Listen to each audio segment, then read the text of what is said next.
अस्सलाम वालेकुम नाज़रीन, मैं हूं असनाद मलिक। अपने नए प्रोग्राम के साथ नाज़रीन 3 मौज़ूआत पे बात करेंगे। सबसे पहले बात करेंगे supreme court practice and procedure act के तहत कमेटी का जो पिछला इजलास हुआ उसके मिनट्स जारी हो गए। कमेटी जो 3 जजेस पर मुश्तमिल है, चीफ जस्टिस काजी फैसल, जस्टिस मंसूर अली शाह और जस्टिस मुनीब अख्तर, और ये कमेटी का काम जो है बेंच बनाना सुप्रीम कोर्ट में और केस फिक्स करना।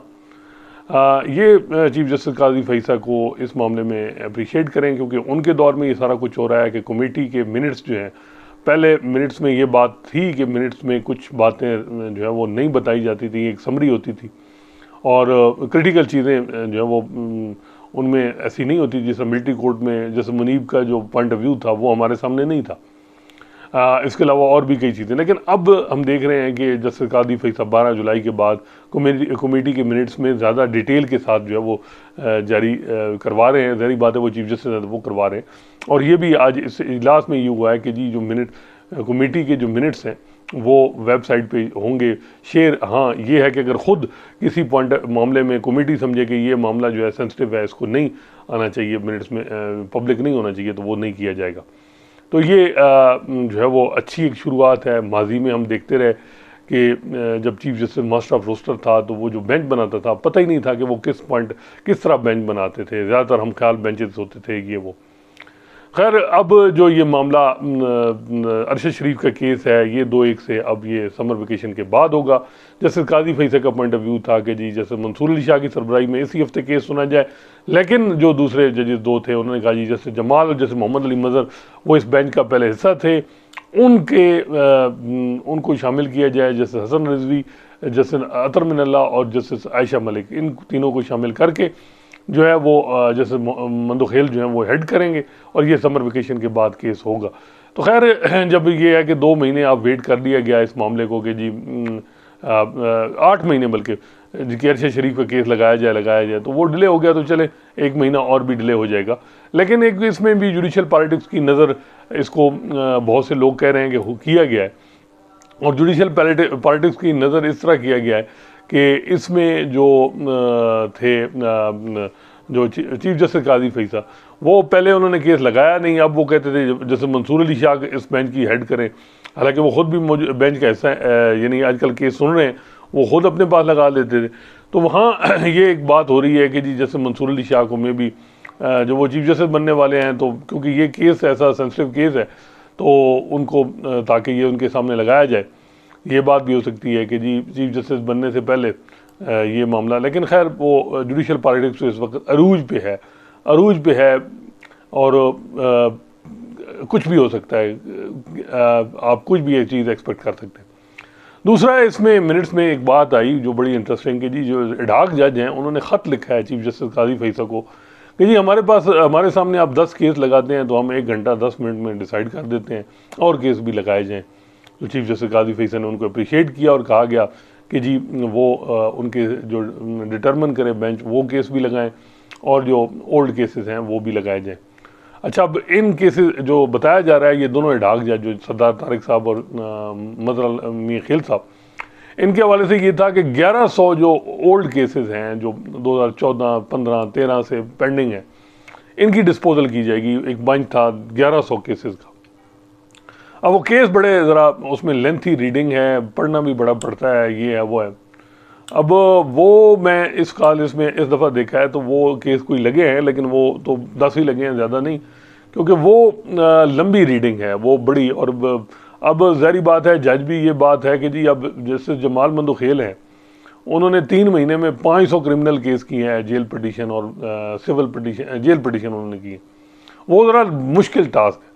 ये जो 40-40 केस जो लगना कि सिर्फ बेल मैटर हो और बेल रिजेक्शन हो, और बेल रिजेक्शन के ख़िलाफ़ कोई आ रहा है या बेल ग्रांटिंग, बेल लेने के लिए कोई आ रहा हो, वो मामलात इतना नहीं है। और मेरा ख्याल है कि कुछ इतलात भी हैं कि सुप्रीम कोर्ट में फिर जजेस का ये है कि जी वो जो टास्क इनको 1100 केसेस का दिया गया ओल्ड केसेस, वो लगाए जाए इनके सामने। और अब यहाँ इन जजेस दोनों जो हैं एडहॉक जज, अब इनके लिए मेरा नहीं ख्याल कि इनसे 25-30 वो केस जो पुराने केसेस हैं, जो 1100 केसेस डिसाइड हों। और वो मुझे याद है कि आसिफ सईद खोसा साहब जब चीफ जस्टिस थे तो वो 5 या 6 केस सिर्फ जेल पिटीशन या क्रिमिनल अपील लगाते थे, क्योंकि वो बड़ा एक पूरी फाइल 300-400 सफ़ों की पढ़नी पड़ती है, एक चीज़ पढ़नी पड़ती है, वो ज़िंदगी और मौत का मामला होता है, किसी की सज़ा मौत है, उम्र कैद है, इस किस्म के मामलात हैं। अब जमाल मंदोखेल साहब ने बड़ी अच्छी परफॉर्मेंस दी। उनका जो स्पेशल बेंच है वो अगर आप देखें 3 महीनों में उन्होंने 500 केस डिसाइड किए। तो अब ये जो है वो एडहॉक जज क्या ये जेल पिटीशन और क्रिमिनल अपील जो हैं ये सिविल पिटीशन वो लगाई जाएंगी। और ये भी बात है अब वहाँ कि जी 26-27 लाख रुपए पब्लिक एक्सचेकर में पहले पेंशन है, अब फिर तनख्वाह भी मिल रही है। सुना है कि हाउस घर का इंटाइटल नहीं है, लेकिन सरदार साहब पहले क्योंकि घर में यानी वो उनके पास कॉलोनी में घर था, मदन अली खेर साहब को मे बी रेस्ट हाउस में जो है वो शिफ्ट किया जाए, लेकिन जो है वो अब मे बी जो जिस तरह के वो ये 1100 केस हैं ये बड़ा मुश्किल टास्क है, और मे बी ये फिर 2 महीने ही काम हो, 2-3 महीने ही काम हो, वो बड़ा मुश्किल काम है। जो 1100 पुराने केसेस में अगर वो लगाए गए वो उसी तरह के, तो फिर जो है वो काफ़ी ज़रा मुश्किलात होंगी, क्योंकि उसमें बहुत पढ़ना पड़ता है, और एक रिटायरमेंट के बाद बंदा फिर जब वो उस केस उन चीज़ों में आए तो बड़ा, और वो जो उनकी तरफ से लेटर था सरदार साहब का, वो में भी यही होगा कि माजी में भी उनके पास बेल मैटर लगते थे, जो ऑर्डिनरी केसेस थे वो इतना जल्दी डिसाइड हो जाते हैं। लेकिन ये जो मामला है ये बड़ा है जो जेल पिटीशन और सिविल पिटीशन का। तो अब देखते हैं कि ये केस 1100 का जो टास्क इनको मिला है कब तक ये डिसाइड जो एडहॉक जजेस का है, जिनको और जजेस की तरफ से भी यही ख्वाहिश है कि इनको ये जो 1100 केस है ये डिसाइड करें जो जिस टास्क के लिए इनको बुलाया गया है कि पेंडेंसी को खात्मे। अब देखते हैं कि ये कितने अरसे तक यानी ये टास्क कंप्लीट करते हैं, या फिर कहते हैं कि जी थैंक यू वेरी मच हम जाते हैं। तो जुडिशल पॉलिटिक्स भी स्विंग इस वक्त पूरे अरूज पे है, तो कुछ भी हो सकता है। इसके अलावा जो है वो आपने देखा कि जैसे मंसूर अली शाह के हवाले से बहुत सी खबरें चल रही हैं कि जी वो कुछ बातें हो रही हैं कि जी इमरान खान से तलाक़ात की बात हो रही है। अब इमरान खान की जो अब रिसेंटली नैब में अमेंडमेंट के हवाले से जो पिटीशन थी वो किसने रिजेक्ट की? जैसे मंसूर अली शाह ने रिजेक्ट की, जैसे एजाजुल अहसन और उमर अता बंदयाल तो दूसरी थे, उन्होंने तो एक्सेप्ट की थी। और जो पीटीआई दौर में जो 2018 से ले के जो है वो 2024 तक जस्टिस मंसूर अली शाह को किस तरफ जाना जाता था। जैसे मंसूर अली शाह ने प्रेसिडेंशियल रेफरेंस में जैसे काजी फैसा को जो है वो बचाने में बड़ा अहम रोल है। उस वक्त तो पीटीआई हुकूमत चाह रही थी कि उनको फारिग हो, तो अब कोई 90s में की बातें हो रही हैं कि जी जैसे मंसूर अली शाह के तल्लुकात पे। तो अब इस वक्त हालात ये हैं कि जैसे मंसूर अली शाह ही अंडर अटैक हैं, उन पे हर किस्म की बातें हो रही हैं। मे भी अब जिस तरह रिसर्चर उनका रिपीटेड कर दिया गया, जैसे मुनीब का ड्राइवर रिपीटेड कर दिया गया, अब क्या कहा जाए, स्टेनो भी तब्दील कर दिया जाए। जो जिस किस्म के हालात बन चुके हैं बहुत ही अनफॉर्चुनेट है। और कल जो है वो खबरें चली कि जी नहीं वो जो कमेटी से खुद दस्तबरदार हुई है, वो जो ADR कमेटी है उसमें जो लॉ एंड जस्टिस कमीशन की तरफ से कमेटी जो चीफ जस्टिस काजी फैसल ने बनाई थी, और उस कमेटी के तकरीबन 15 से ज़ायद मेंबरान हैं, और उसमें कुछ वकील भी हैं, मखदूम अली ख़ान साहब भी हैं, फैसल नकवी भी हैं, और भी। तो कहा गया कि जी वो ख़ुद दस्तबरदार मंसूर अली शाह हुई है, और फिर 3 जजेस जैसे याही अफरीदी, जैसे शाहिद वहीद और जैसे आयशा मलिक को शामिल किया गया। वैसे वो नहीं जो है वो कोई उनको जो है वो निकाला नहीं गया। लेकिन मैं अपनी जो ख़बर मैंने दी थी अपने व्लॉग में, मैं बिल्कुल उस पर कायम हूँ। जस्टिस मंसूर अली शाह से नहीं पूछा गया, उनको कमेटी से रिकॉन्स्टिट्यूट की गई, और ये एक ब्रेन चाइल्ड था उनका कि ये अल्टरनेट डिस्प्यूट रेजोल्यूशन आर्बिट्रेशन के मामलात जो जिस तरह से पाकिस्तान में आर्बिट्रेशन के हवाले से पूरा स्ट्रक्चर को बेहतर करना। और इतलात ये थी कि इस कमेटी के कुछ मेंबरान की बाहर मीटिंग थी, कुछ फॉरनर्स के साथ मीटिंग अरेंज थी, और वो मीटिंग जो है वो उनको बाकायदा बताया गया कि जी हमारे हेड जो है सीनियर पुलिस जज जैसे मंसूर अली शाह हैं, और कमेटी ने जाना था, वहाँ मिलना था बाहर बैरून मुल्क लोगों से, और बताना था कि आर्बिट्रेशन के लिए हम क्या कर रहे हैं। ये जो तो वो मीटिंग तो अब ज़ाहिर बात है नहीं होगी, क्योंकि सब कुछ शेड्यूल था। और फिर अब जब आप कमेटी वहाँ बताएं कि जी नहीं हमारी कमेटी तब्दील हो गई, तो वहाँ क्या मैसेज आएगा कि जहाँ एडाक बेस पे काम होते हैं। जो देखें, अगर वो चीफ जस्टिस होते हैं वो मे बी खुद ही इस कमेटी से अलग हो जाते। तो अब कहा जा रहा है कि नहीं नहीं उन्होंने खुद कहा है। खुद नहीं कहा, बिल्कुल नहीं कहा उन्होंने। और ये जो है वो एक वर्जन हो सकता है, ऑफिशियल वर्जन हो सकता है कि जी खुद कहा है, लेकिन मेरी इतला के मुताबिक जैसे मंसूर अली शाह ने नहीं कहा। अगर वो जैसे मंसूर अली शाह खुद कोई प्रेस स्टेटमेंट जारी कर दे कि हाँ जी मैंने खुद कहा था कि जी मैं ओवरबर्डन हो गया था कमेटी से, तो फिर वो अलग बात है। बहरकफ दूसरी बात यह है कि रिसर्चर और ड्राइवर की जहाँ तक बात है, मैं समझता हूँ कि ड्राइवर और रिसर्चर जो हैं वो बिल्कुल 5 साल उनको हो गए थे, उनको घर यानी उनको पेरेंट डिपार्टमेंट में भेजना चाहिए था। लेकिन एक कर्टसी होती है, क्या इन जजेस से पूछा गया? जस्टिस मंसूर अली शाह से और जस्टिस मुनीब अख्तर से पूछा गया, मे भी पूछा गया हो, लेकिन इस हवाले से नहीं है।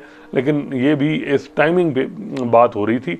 लेकिन कमेटी से जो मामला है, कमेटी में अब जस्टिस या अफरीदी देखते हैं कि क्या वो इस कमेटी का हिस्सा, यानी वो जो फॉरेन कंट्री में कहीं विज़िट करना था वो करते हैं या नहीं, क्या होता है। तो ये सूरत हाल है इस वक्त। जैसे मैंने बताया कि जैसे मंसूर अली शाह के हवाले से जो भी कोई चीज़ है, कोई कहा जाएगा कि जी वो उन्होंने इमरान खान से ऑटोग्राफ लिया था जब वो कहीं किसी दौर में जब क्रिकेट इमरान खान खेलते थे, तो वो उस बुनियाद पे भी इमरान खान जैसे मंसूर अली शाह पे ऑब्जेक्शन हो रहा है कि जी वो किसी दौर में उनके वकील रहे हैं। अब किसी दौर में तो इमरान खान और नवाज शरीफ की भी दोस्ती रही है। देखें 4-5 साल जो रिसेंटली उनमें देखें कि क्या हुआ, किस तरफ चीज़ें चली। इस वक्त तो हालत ये है कि जो हाई कोर्ट के जजेस हैं वो भी रिलेक्टेड होते हैं कि जैसे मंसूर अली शाह से कहीं मुलाकात की तो फिर कहीं और नाराज़गी की उसके इम्प्लिकेशंस हों। इतने हालात हो चुके हैं कि जो जैसे मंसूर अली शाह से मिलने जाते हैं लोग, गवर्नमेंट ऑफिशियल भी, हाई कोर्ट के जजेस भी, वो भी बल्कि मिलते ही नहीं हैं कि भाई फ़िलहाल ये जो टाइम है इसमें बड़ा, क्योंकि बहुत ज़्यादा सीरियस मामला हुआ पड़ा है। और ज़्यादा फोकस ये है कि जैसे मंसूर अली शाह पूरा कि जी वो किसी न किसी तरह उनकी करैक्टर असैसिनेशन की जाए, उनको जो है वो इस तरह किया जाए कि ताकि वो चीफ जस्टिस बनने से पहले उनको कंट्रोवर्शियल कर दिया जाए। और ज़ाहिर बात है जब कहा जाए कि जी इमरान खान के हवाले से जी इनका तलक थे और ये वो माजी में कोई जी वकील रहे हैं, तो इस वजह से क्या पता जहाँ कहीं इनका एक जो हुकूमत में तबका है वो कहे कि देखें जी इनके तो तलक़ात थे और इस वजह से उनको तो फिर नहीं चीफ जस्टिस बना सकते, और ये भी एक मामला है। तो खैर एफर्ट सारी हो रही हैं। जैसे मैंने बताया कि हालात कशीदा हैं सुप्रीम कोर्ट में, कोई बेहतर नहीं है, होने चाहिए बेहतर। और मेरा ख्याल है कि ज़िम्मेदारी चीफ जस्टिस काजी फैसल पे है कि वो इस इंस्टीट्यूशन को मजबूत करें। जो ये इस किस्म की जो जा रही हैं बातें वो कोई मुनासिब नहीं है इंस्टीट्यूशन के लिए कि वो उससे इंस्टीट्यूशन कमज़ोर होगा। माजी में खैर ठीक चलता रहा उमर अता बंदयाल साहब के दौर में। उमर अता बंदयाल साहब से एक ही शिकवा था और वो ये था कि वो सरबराह थे, वो हेड थे, उनको मैग्नेमिटी इस तरह दिखानी चाहिए थी कि बेंच में जस्टिस काजी फैसल को बिठाना चाहिए था। अब जस्टिस काजी फैसल सरबराह हैं। सरबराह जो होता है उनके साथ अगर थोड़ी बहुत कोई वो उनके साथ कोई ज़्यादती भी हो जाए तो वो उनको ज़्यादा उस पर बर्दाश्त करना चाहिए, न कि वो ओवर रिएक्ट हों, तो फिर क्या मसला बनेगा। मेरा ख्याल है कि ये चीज़ बड़ी ज़रूरी है।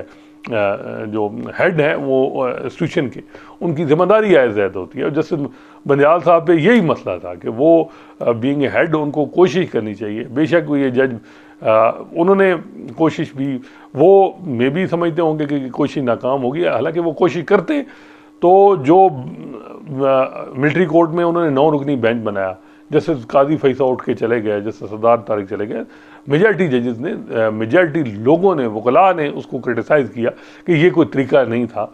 और जुडिशल पार्टी अब उस वक्त चीफ जस्टिस काजी फैसल बनने वाले थे, तो फौजी अदालतों में सिविलियन ट्रायल के केस में वो बेंच उठ गए, फिर बेंच का ऐसा भी नहीं बने किसी।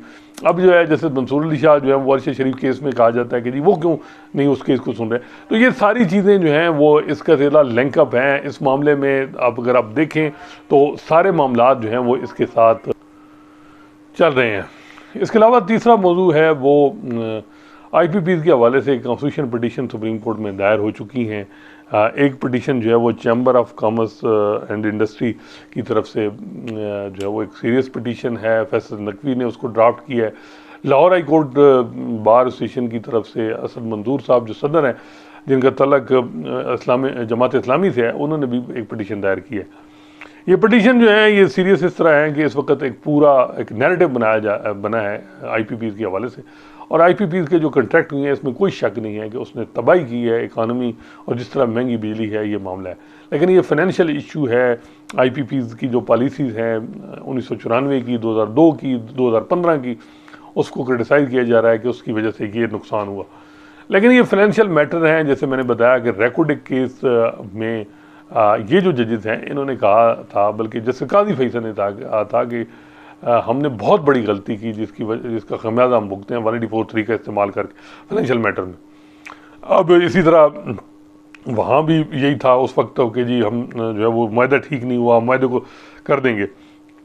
अब इस मामले में भी पटिशन आई है, एहतियात तो मेरा ख्याल है कि कमेटी करेगी, कमेटी के सामने ये मामला आएगा, और ये टेस्ट भी है क्योंकि ये इस वक्त हालात इस तरह बने हैं कि जब रियासत भी चाह रही है कि ये पटिशन टेकअप हो, और मकसद मेरा ख्याल है एक ये है कि पटिशन होगी, उसके बाद आउट ऑफ कोर्ट सेटलमेंट के लिए ये IPPs आएंगे। अब अच्छा, इन IPPs में मेजॉरिटी पाकिस्तानी हैं, जो बिजनेसमैन हैं उनकी, कुछ चाइनीज़ हैं, चाइनीज़ के साथ भी यही बर्ताव रखा जाएगा, ये सिर्फ पाकिस्तानी के हवाले से ही होगा। फिर कहा जा रहा है कि उनका ऑडिट नहीं किया गया, पहले एक ऑडिट के हवाले से उनकी एक कमेटी बनी थी, वो मामला हुआ था, लेकिन फिर उसके बाद वो नहीं हो सका, उस पर एक अमल दरामद एक। तो इस वक्त जो ये मेरा ख्याल है कि इसमें बड़ी एहतियात बरतनी है, जो क्योंकि ये जो एक तो ये अगर जा सकते हैं कि जी आर्बिट्रेशन में जा सकते हैं कि जी हमारे ख़िलाफ़ जो है वो ये जो कुछ पाकिस्तान में हो रहा है ये वायलेशन है, तो क्या उसकी इम्प्लिकेशंस हो सकती हैं। दूसरी तरफ मामला है कि आउट ऑफ कोर्ट के लिए इनको जो है वो मजबूर किया जाए, क्योंकि ये बड़े पैसे ज़्यादती कर रहे हैं, पब्लिक एक्सचेकर से बहुत ज़्यादा पैसे जा रहे हैं। तो अब देखते हैं कि इसको किस तरह लेके जाते हैं चीफ जस्टिस काजी फैसल ख़ुद, क्योंकि वो कॉर्पोरेट और ये IPPs 2002 की जो गलबन लगे थे, जब उस वक्त वो बताया जाता है वकील भी उनका बड़ा उसमें वो जो प्राइवेट थे जो कंपनी थी उनको वो असिस्ट कर रहे होंगे, ये इतलात थी। ये दोनों जैसे मुनीब और जैसे मंसूर अली शाह का भी यही एक्सपीरियंस है। तो मेरा ख्याल है कि वो अब देखते हैं कि ये IPPs की पटिशन लगती है, लेकिन इसमें इंटरेस्ट बढ़ा है। फिर मामला ये है कि सुप्रीम कोर्ट में जो हालात हैं कि जी जुडिशल पैकेज एक तरफ है, एक तरफ नोटिफिकेशन है नए चीफ जस्टिस का, फिर स्टेट के इंटरेस्ट हैं, फिर देखें, फिर सब कुछ करना पड़ता है, ये भी आपको पता है। लेकिन मेरा ख्याल है कि सुप्रीम कोर्ट को बहुत एहतियात करनी चाहिए इस मामले में। लेकिन जो मेरी कुछ वकीलों से बात हुई, उन्होंने कहा जी जो कुछ इस वक्त तबाही है, IPPs से पैसे हम दे रहे हैं, अवार्ड भी हो जाए तो इतना पैसे कोई मसला नहीं है, मतलब कोई इशू नहीं है, कितना होगा, पहले इतना नुकसान हमारा ये नहीं हो रहा है। लेकिन पूछा तो उन लोगों से चाहिए जिन्होंने कॉन्ट्रैक्ट किए और उस वक्त ये चीज़ें हुई। तो खैर वो फैक्चुअल बहुत ज़्यादा बातें उसमें लिखी गई पिटीशन में कि कितना नुकसान मुल्क को हो रहा है और मज़ीद होगा। तो रीनेगोशिएशन ज़्यादा कोशिश होगी कि इनके साथ की जाए। अब देखते हैं कि क्या होता है कमेटी के सामने, ये समर वेकेशन के बाद ये मामला आता है या पहले आता है, ये भी बड़ा इम्पोर्टेंट है। तो कार के रिकॉर्ड एक ये सुप्रीम कोर्ट के गले पड़े थे और अरबों डॉलर का नुकसान पाकिस्तान को हुआ था। लेकिन दूसरी तरफ ये है कि रियासत के लिए ये भी होता है कि जी अगर सुप्रीम कोर्ट थोड़ा सा पिटीशन टेकअप कर ले, नोटिस कर ले, जवाब मांग ले, तो फिर आखिर में ये कहे कि जी आप बैठ जाएँ, आउट ऑफ कोर्ट सेटलमेंट कर लें, ऑडिट, ये भी हो सकता है, ये इस तरफ भी जा सकते हैं मामला। तो देखते हैं कि किस तरफ चीज़ें जाती हैं। इससे क्या इन्वेस्टर जो है उसमें कितना कोई उसका कॉन्फिडेंस जो है वो शटर तो नहीं होगा, ये देखना बड़ा ज़रूरी है करना, और इसके इम्प्लिकेशन का। तो सुप्रीम कोर्ट में ये पिटीशन जिस तरह हुई है, उम्मीद तो ये है कि इसका फ़ैसला जो है वो नेशनल इंटरेस्ट में ही किया जाएगा, क्योंकि इस वक्त जो जजेस कमेटी में हैं उनको मालूम है कि इसके कितने इम्प्लिकेशंस हो सकते हैं, या इसको टेकअप करके मुल्क का फ़ायदा भी हो सकता है। देखिए जिस तरह इसमें जो कुछ लोग हैं वो ये बात भी कर रहे हैं कि जी जो है वो जितना पहले नुकसान हो रहा है उससे ज़्यादा नुकसान नहीं हो सकता अगर ये चले भी जाए। दूसरी तरफ ये है कि चाइनीज़ जो हैं IPP, क्या उनसे भी कहा जाएगा, उनको भी पूछगछ होगी, या सिर्फ ये पाकिस्तानियों के हवाले से ही होगा मामला। तो असल चीज़ है कि सस्ती बिजली क्या फिर उसके बाद आएगी या नहीं, ये बड़ा इम्पोर्टेंट है। वैसे मैंने बताया आपको कि 2-3 साल से सुप्रीम कोर्ट उमर अता बंदयाल साहब का टाइम भी और काजी फैसल साहब का टाइम, जो फाइनेंशियल इश्यूज़ हैं, जो पॉलिसी इश्यूज़ हैं, इसमें सुप्रीम कोर्ट रिस्ट्रेन का मुजाहरा कर रही है और नहीं इंटरफेयर कर रही है। देखते हैं अब क्या होता है। इंशाल्लाह नए मौजू के साथ आपकी खिदमत में हाजिर होंगे। अल्लाह हाफ़िज़।